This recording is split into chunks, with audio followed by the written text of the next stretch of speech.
we're going to segue into the next section Okay, perfect. with John Ager, representative from Buncombe County in the House. And in your handouts, you'll see House Bill 733. So, Got the intro? that's it. Ready for it? I think it is. Okay. Thank you, Robert. Good to see you. You just stand here, the mic's there. Mike's there, okay. Yeah. Yeah, thank you guys. You probably want to get around and get a cup of coffee or something, but here you go. I'll be as fast as I can. My name is John Ager. I'm a representative in the State House, District 115, which goes all the way around to northern Buncombe County. I'm from Fairview. Hickory Nut Gap Farm is my farm. So I've always been very interested in this, in the ginseng and other issues. It has always been a way to supplement income for our subsistence farmers and others. Many of you know that already. Many of you are here because you're interested.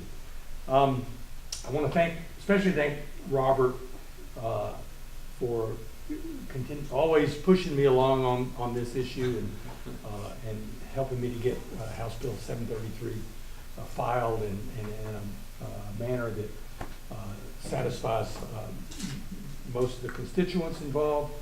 Also Jim Corbin, who's our Mr. Ginseng man in the West for years. And I want to apologize for the sort of lack of progress we've made on getting this bill passed, and I'll go into that in a minute. You all are here because there's just a lot of interest in forest farming. I would grow ginseng on my farm. We have a perfect location to grow it, but with the 5 to 7 years, I just think the chances of somebody finding it and ripping it out would be too great, and that's a huge disincentive.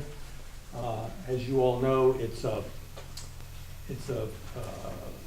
resource that is really under stress. The commercial growing of it would help some, and that's what we're all here to try to promote.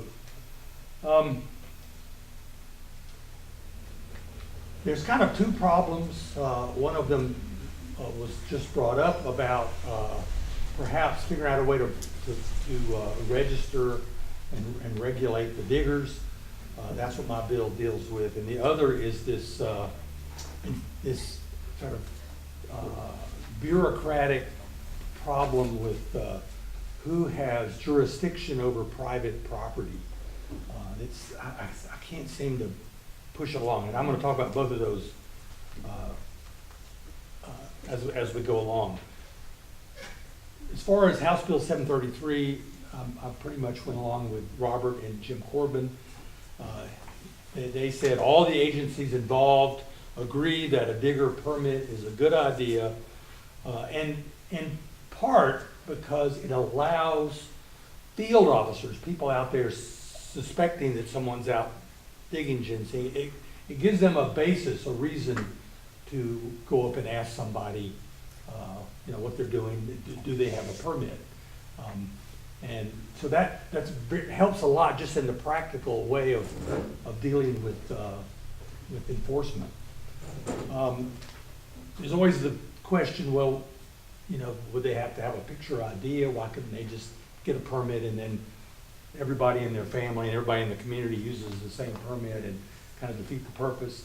And he suggested that on the permit is listed the person's height, weight, age, male, female, I guess, that kind of thing. You don't really need a photo ID. That might help it from getting traded around. The permit system would be administered by ginseng dealers, kind of like hunting licenses are administered. They're given a book of permits, and part of the money that would be generated would go back to the dealers in exchange for their management of it. Regarding the turf issue, there's, the laws we have now are North Carolina Department of Agriculture laws, the Plant Protection Division. But it's the wildlife resource offices that are out there that are actually, doing the enforcement of such things. There's of course officers on federal land. What's fallen through the cracks is private land. If I find someone on my property that is digging ginseng, I think I would naturally call wildlife resources, but they're not really at this point able to enforce laws on private property. They used to, but there needs to be some sort of memorandum of understanding between the North Carolina Department of Agriculture and North Carolina Wildlife Resources in order to straighten this out. When you call, and maybe some of you have more experience with this than I have, when you call wildlife resources, they say to call the sheriff, but the sheriff's not going to get involved. So it's a problem that we need to, and it's, I don't know, it's one of these just government bureaucracy things we need to get straightened out. And I said I apologize for not moving this issue along any better, and I'm going to kind of try to explain that, and I'm going to give you some ways that I'm trying to overcome the inertia to not get this done. But number one, there's a supermajority in Raleigh that does not consider bills filed by Democrats like me in districts that they would like to retake. They don't want me to pass any bills so I can come back and say, I passed this great bill. So it's almost dead on arrival when I introduce a bill like this. Also, because of the supermajority, there's an anti-regulatory atmosphere, which I think you all can understand. And, asking diggers to register, they would view perhaps as an unnecessary regulation. And it certainly would be a worry to them, and to me too, that there might be some resistance. But I still think it's a good idea. I've really not had much luck getting the Department of Agriculture and Wildlife Resources to jump on board and push this along, and I think it's also because of the political situation in Raleigh. There's a good guy working for the speaker, whose office is right near mine. I go see him a lot. Mitch Gillespie from McDowell County. He's a former Republican in the General Assembly, but he's very interested in this issue. He's very interested in protecting our natural resources in the mountains. I hope that when I bring up the permit, he says, "Oh, we don't want to do that, John." But I'm hoping he'll come around. I think he could be a good proponent of this idea. I'm asking you, especially those who live in the districts of some Republican members in the House and Senate, that you make an effort to contact them and say, now is the time, we're losing this resource. Individual farmers that want to farm on the mountainsides are being, there's lack of incentive because of the poaching. Now is the time to register the diggers. In the House, that would be Representatives of McGrady, Clampett, and Haywood, and Swain, and Jackson, Presnell, who's a representative in this district here in Madison, Kevin Corbin, who's in Franklin, Josh Dobson. These are all pretty good people, and if you contacted them, I think you could convince them that this is part of your livelihood, and would you please help support this effort.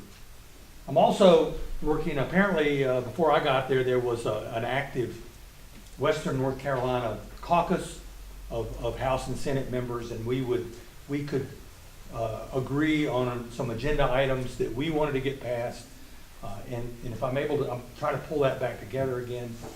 I just had lunch with Senator Edwards, and he says he's willing to help me, and he'd be a good ally. So that's something else we're trying to put back together, so that we could have a more bipartisan approach to getting this thing passed. One other person that is really, an old friend of mine that's really kind of stepped up and gotten interested, and many of you may know, is Brad Standback. They're a longtime conservation family here in North Carolina. And he actually is trying to resolve this private lands jurisdictional problem. Met with the NCDA and Wildlife Resources to do that, and so I'm hoping that he can help me push this through. And really, beyond that, I don't have much else to say. This product is too important, not only to current livelihoods, but to the history of Appalachia, to let just dwindle away. So I would be more than happy to have a few questions. Yeah? Do you think that the economic data that exists right now in North Carolina is sufficient for a strong argument to go to our representatives and lobby with, or is there some other kind of study or something pulling together the economic data, which I know some of it is sort of under the radar, but do we have what we need in North Carolina as part of the whole persuasion package? And you're saying our economic situation? Economic data associated with ginseng and Oh, non-timber forest products. that we are, as a group, we are a data-driven, we try to be a data-driven. Sometimes people just pass laws off the top of their heads. We seem to be getting more of that, but we strive to be a data-driven, and it would be great if you could provide that, and I would have really appreciated if you could provide it for me. I would love to see, and really beyond, I know we're talking about ginseng here, but some of the other golden seal and Absolutely. black cohosh and other things that people are making a living with. The General Assembly in general is very concerned about rural life in North Carolina. I'm not sure they always get that rural life in the mountains is a little different than rural life down east. But there is interest there, and I think some data would be most helpful. So thank you. Yeah, anybody else? Yeah.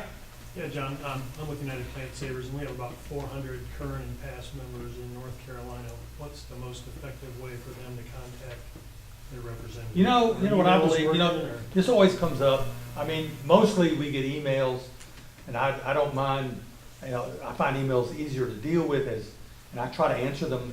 I get behind sometimes, but I think really the best way is to call them up. A phone call, really gets through better. We're not in session right now. We'll go back in session January the 10th for another one of these crazy short sessions we have. And then we'll be in the real short session will begin in May sometime, I think. So we're not in session, but usually you can find a representative's personal number, and that's probably the best thing to do. So call when they're in session. You recommend? Call in session because it may be easier to get hold of, but just you get their personal number, which you might find on their website or somewhere. I get calls all the time on my cell phone. It's a great way. I think that's a more effective way. Sometimes you get 50 emails about something, and kind of drives you crazy. And you do your best, but yeah. Will there be other ways besides through a ginseng dealer to get these permits? I'm thinking there's many areas that don't have a ginseng dealer. There's many people who wild harvest ginseng that never sell their ginseng. They get it for their personal use, or they sell direct to herbalists and don't even go through a dealer. That's a good question.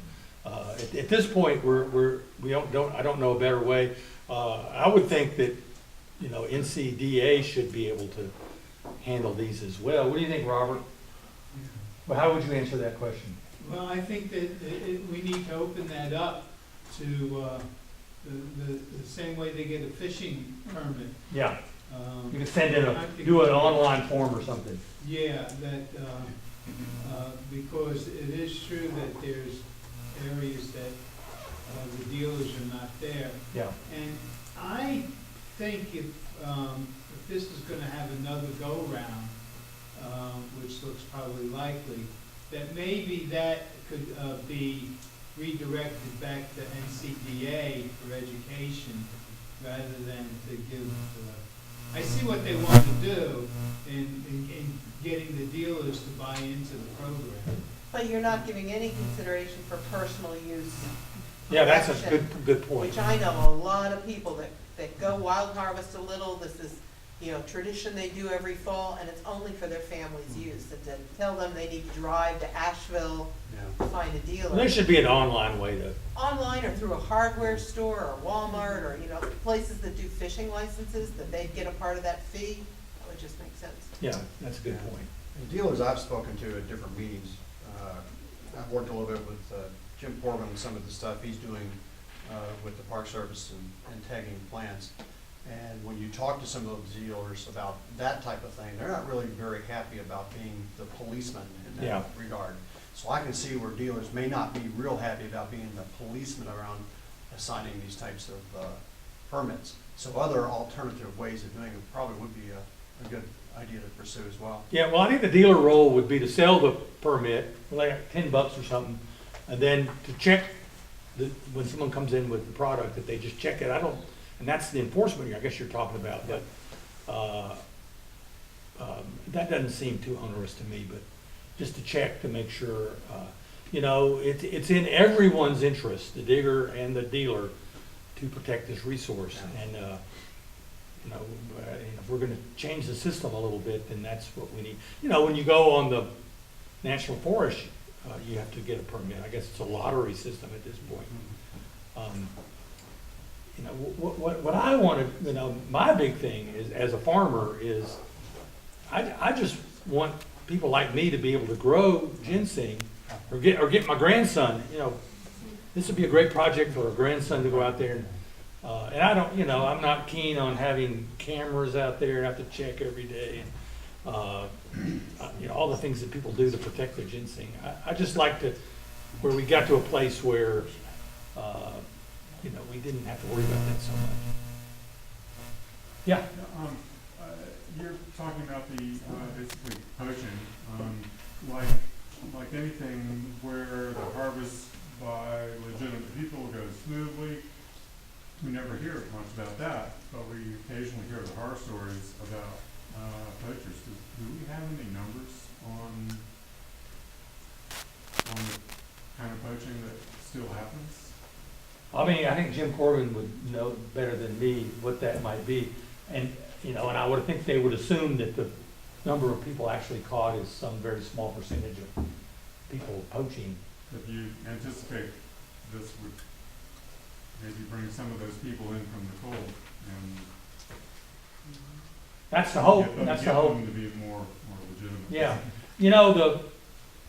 now you're hearing stories of people taking van loads of people out into the woods in the national forests and, just ripping everything out.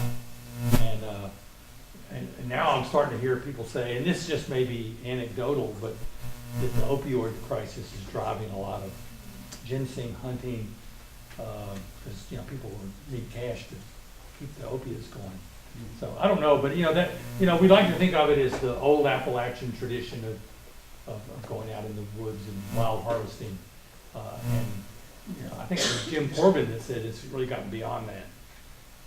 And they just need a way, when they see a van load of people, they need a way to go up and ask them what they're doing.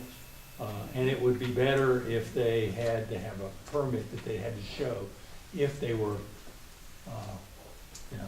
on private land for one thing. I mean, you can't get ginseng on private land without permission of the landowner. So that's a whole nother issue, I guess. Yeah.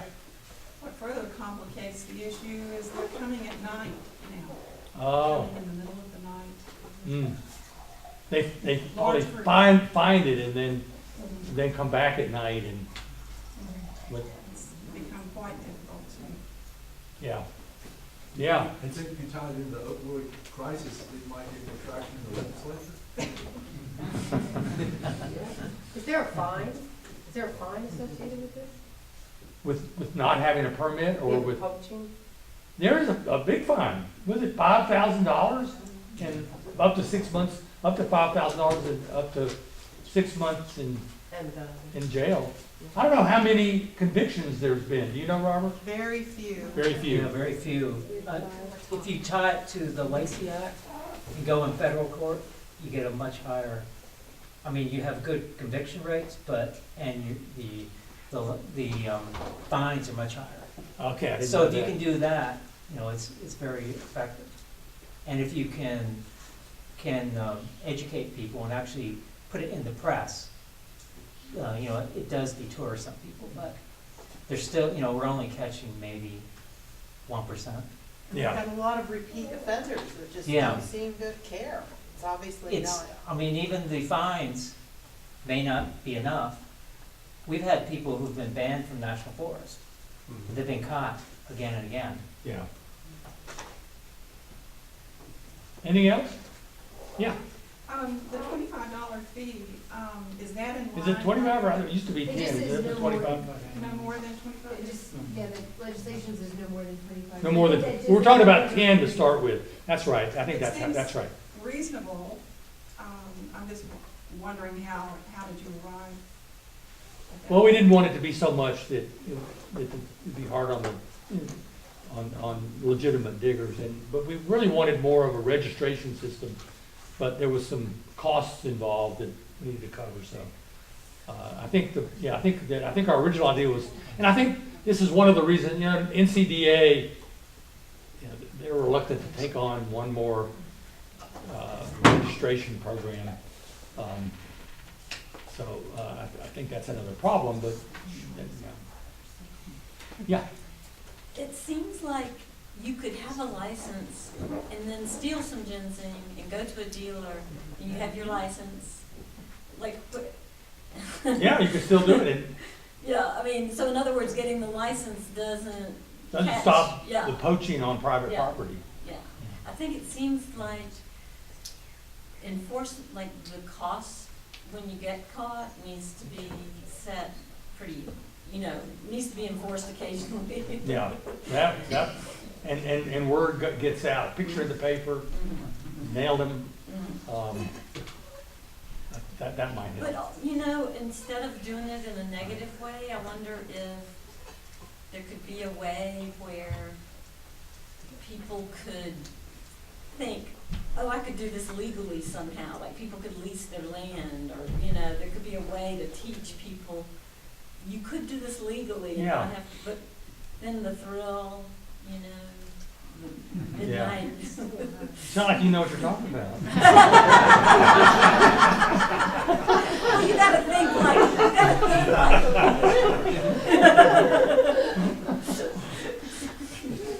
Anybody else? All right, thank you very much. I guess I'll just add, certainly one thing that came out of the symposium was those dealers that got together, and I don't know if anybody in that room was necessarily a dealer in North Carolina, but it seemed to be a discussion that many states want to do this at this junction. So, and it seemed Great, that would like- help. Yeah. We're all sheep, Right. North Carolina, Yeah. General so, Assembly as much as anybody. If we could get a few more states. And I think it's really coming from the deal, in the discussion that I was in, it was coming from the dealers that they'd like to see this implemented. And I don't know, how much you've talked with dealers specifically in North Carolina, but I wonder if you've also. Just Robert, pretty much. So, And there are 6 states right now that do have licensing of harvesters. They tend to be in those extreme states of Maine and Michigan, out there where there isn't a whole lot of ginseng right now, anyway. But yes, it looks like the feds are pushing this. They've been pushing this for a while, but the states' rights are kind of always pushed into the discussion. Yeah. Okay, Thank you, Robert. John. Yeah.